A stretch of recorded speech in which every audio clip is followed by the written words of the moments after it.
So this guy, he's a liar, but his lies are about to make him rich. Let's call him Francis. And Francis is 16, he's from New York, and he can't stay out of trouble. He's always lying and stealing from his parents and stealing from local businesses. But then one day, he commits forgery, and he gets arrested. Here's his mugshot. And after he's bailed out, Francis goes on another crime spree, and he eventually steals a car and flees to California. And then a few weeks later, he's arrested there. And they send him back to New York where he has a bunch of outstanding warrants. And then, back in New York, Francis uses a bunch of forged checks to purchase an airline pilot's uniform. Because he thinks if he dresses like a pilot, which is a well-respected job, businesses will be more likely to trust him and cash his fake checks. But this plan doesn't really work. Because he gets arrested for trying to use stolen checks. And he spends the next 2 years in prison. And by the time he gets out, he's 19. And a month later, he's arrested again in Boston for trying to steal a car and writing more bad checks. So they send him back to prison for another year. He's 20 now. So he eventually gets out and continues to be a turd. He gets that old pilot's uniform he bought and he uses it to scam a few free flights from the airlines. Because I guess off-duty pilots get free flights. But then he gets arrested in Baton Rouge for stealing a bunch of checks from a family who was trying to help him. And from there, he eventually flees to Europe. And there, he's right back to stealing cars and cashing fake checks in France and Sweden. And then he gets arrested in France and he's deported back to the US. He's 22 now.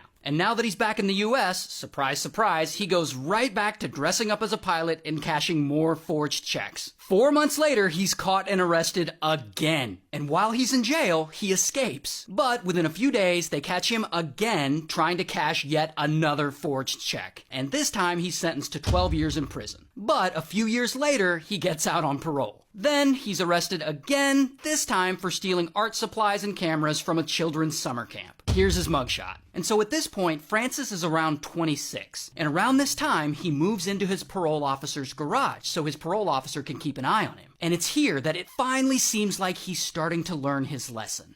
Until Francis is around 27 at this point, and he decides to start his own anti-fraud consulting company. And he starts holding these like crime prevention seminars where he gives speeches. So he gives these speeches and he tells everyone he's a reformed criminal. But he doesn't just tell people about all the check fraud and stealing from people and dressing up as a pilot to get free flights. No. Instead, he starts making up these fantastical stories about how from the age of 16 to 20, he had snuck into a hospital and had pretended to be a pediatrician for an entire year, and how he had pretended to be a lawyer for another whole year, and how he faked being a sociology professor at BYU for a few semesters, and that he stole $2.5 million from the airlines, and that the FBI had been chasing after him for years and he made some